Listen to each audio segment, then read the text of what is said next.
Did you know that you are a time traveler, right now?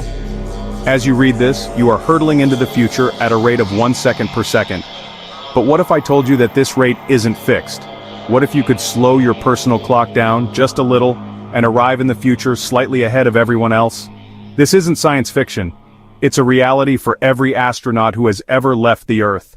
When NASA astronaut Scott Kelly returned to Earth in 2016 after nearly a year aboard the International Space Station, he was a fraction of a second younger than his identical twin brother Mark, who had remained on the ground. A tiny fraction, yes, but a real, measurable difference in their ages. This isn't a biological quirk or a trick of human perception.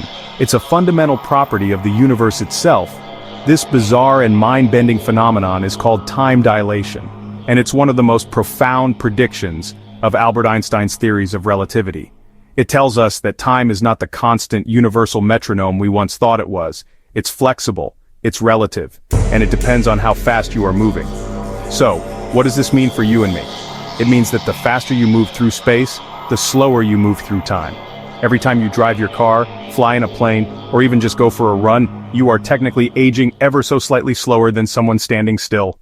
To understand why time itself must bend, we first need to accept one unbreakable, universal law. It's a rule that everything in the cosmos must obey, with no exceptions. The speed of light in a vacuum is constant. It doesn't matter how fast you are moving or how fast the source of the light is moving.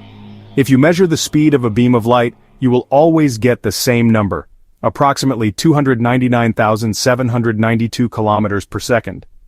Let's imagine a thought experiment, one very similar to what Einstein himself pictured. You are on a futuristic super-fast train, moving at a significant fraction of the speed of light. Inside your train car, you have a special clock. It works by bouncing a single particle of light, a photon, between two mirrors, one on the floor and one on the ceiling.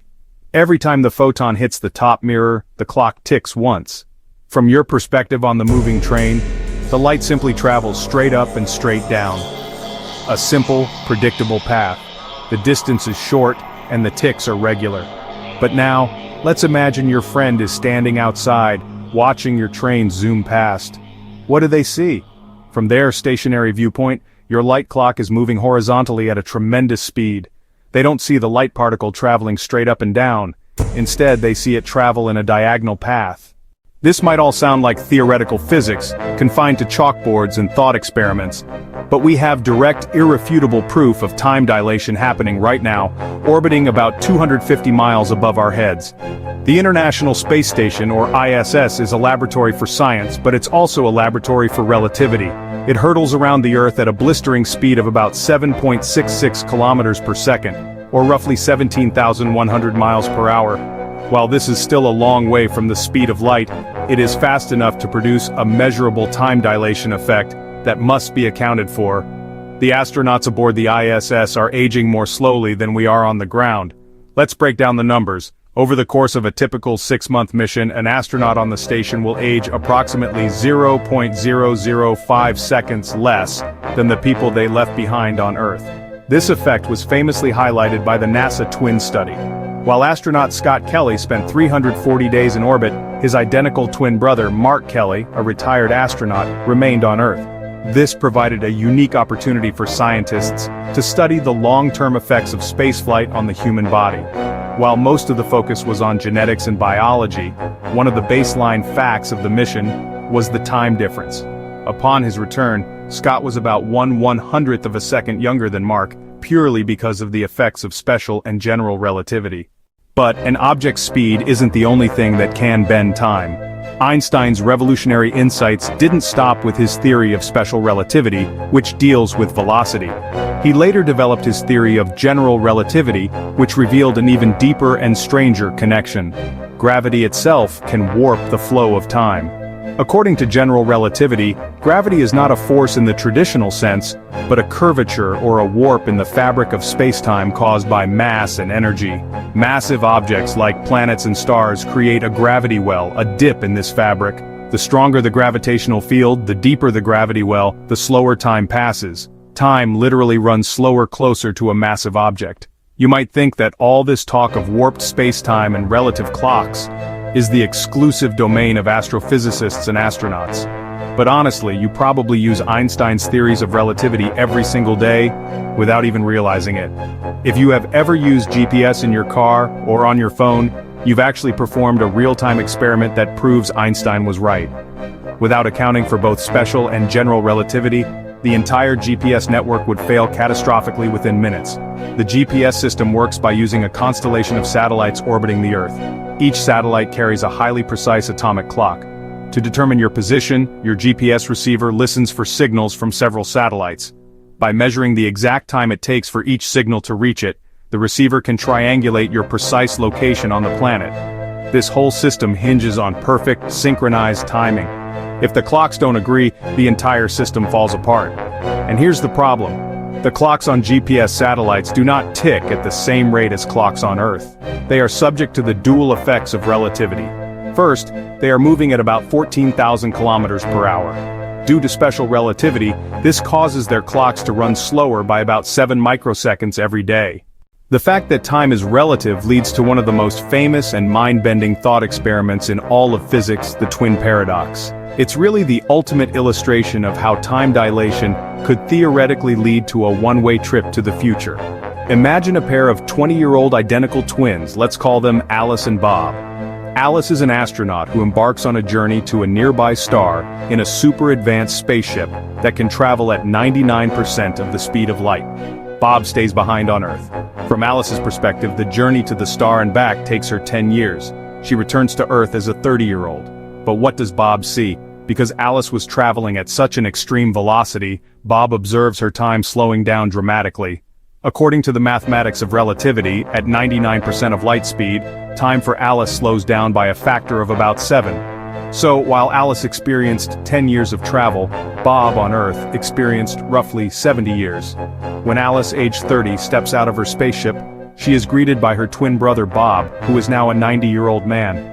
She has effectively leaped 60 years into Earth's future. The paradox part of this story comes from a seemingly logical question.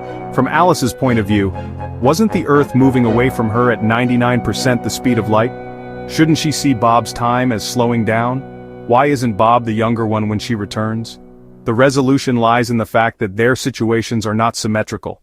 If traveling near the speed of light is the key to traveling into the future, the next logical question is, can we actually do it? What are the practical limits to our speed through the cosmos? Einstein's theories not only describe what happens when you approach the speed of light, but they also explain why reaching it, let alone exceeding it, is likely impossible for any object with mass. The problem lies in another famous equation, E equals mc squared, which tells us that mass and energy are two sides of the same coin. As you accelerate an object, you have to pump energy into it. This energy increases its motion, but it also increases its mass. This effect is negligible at everyday speeds, but as you get closer and closer to the speed of light, the object's relativistic mass starts to increase exponentially. Our current technology is nowhere near these speeds. The Parker Solar Probe is one of the fastest objects ever built by humans, reaching speeds of over 430,000 miles per hour as it slingshots around the sun. Yet, this incredible velocity is still less than 0.1% of the speed of light.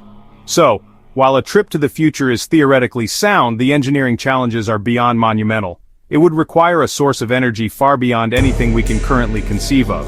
We'd need to solve problems like radiation and impacts with interstellar dust, which at relativistic speeds would hit with the force of powerful bombs. We began with a simple fact: astronauts in space age slower than people on Earth. From that small, almost imperceptible crack in our everyday reality, we've peered into a universe far stranger and more wonderful than our ancestors could have ever imagined. We've seen that time is not a rigid, unyielding ruler, but a flexible, flowing dimension woven together with space. From the atomic clocks on GPS satellites to the age difference between twin astronauts, we see the echoes of Einstein's genius all around us, proving that this bizarre reality is in fact our own. The implications are staggering. We now know that traveling into the future is not forbidden by the laws of physics. It is a built-in feature of the cosmos we inhabit. The twin paradox is not a paradox at all, but a blueprint. The primary obstacle is not theoretical but technological. The energy required to propel a spacecraft to near-light speed is immense, but the history of humanity is a story of overcoming seemingly insurmountable technological hurdles. The ultimate question remains: will humanity one day build the ships that can surf the waves of space-time, allowing explorers to leap across centuries as easily as we now cross oceans? Will we become masters of our own temporal destiny, venturing into the deep future of Earth and the stars? We don't know. But what we do know is that time is a far deeper, more mysterious and more personal frontier than we ever thought. And the exploration of it has only just begun. The clock is ticking, but whose clock and how fast? That, it turns out, is up to us.